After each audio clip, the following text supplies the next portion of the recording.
Найбольшая колькасць злачынстваў за мінулы тыдзень зафіксавана па лініі крымінальнага вышуку – 93, што называецца па гарачых слядах на працягу сутак раскрыта 79, 14 з ліку здзейсненых раней.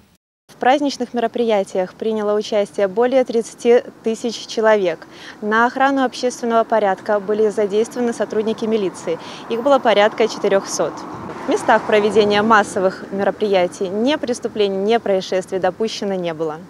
За мінулыя выхадныя зарэгістравана 4 дорожно-транспортных здарэння. 6 человек атрымалі ранения рознай ступені цяжкасці. Особое внимание хотелось бы уделить это наездам на пешеходов на нерегулируемые пешеходные переходы. Их случилось за выходные дни 2 в городе Бресте, на улице Машинского и улице Ковельская. И здесь необходимо сказать, что наши уважаемые пешеходы получили довольно-таки тяжелые травмы головы.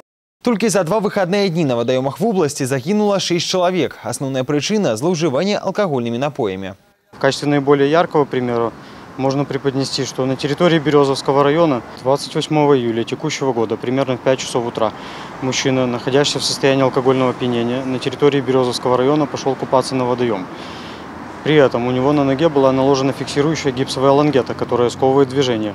В 14 часов того же дня тело мужчины было извлечено из воды спасателями.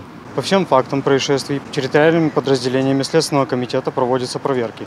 4 пожары зарегистрировали супрацоўнікі МНС. 1 человек загинул. Пошкоджено 2 побудовы, 1 автомобиль.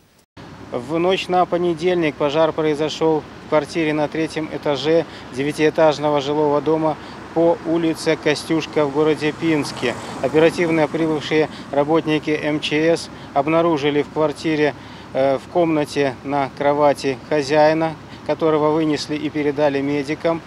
Медики констатировали смерть мужчины 1966 года рождения.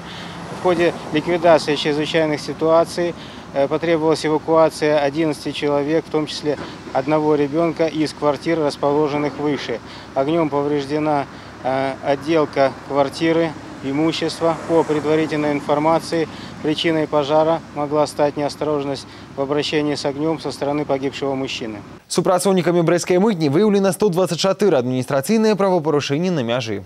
На белорусско-польской границе было пресечено 2 попытки граждан по незаконному перемещению незадекларированной иностранной валюты в размере более 10 тысяч долларов США. В республиканском пункте таможенного оформления «Варшавский мост» гражданин Польши перемещал без декларирования свыше 12 тысяч евро, а пассажирка поезда Москва-Варшава, следовавшая через республиканский пункт таможенного оформления Брест-Центральный, отказалась от заполнения таможенной декларации, однако в ходе досмотра среди ее личных вещей обнаружено свыше 11,5 тысяч долларов США, а также российские рубли, евро,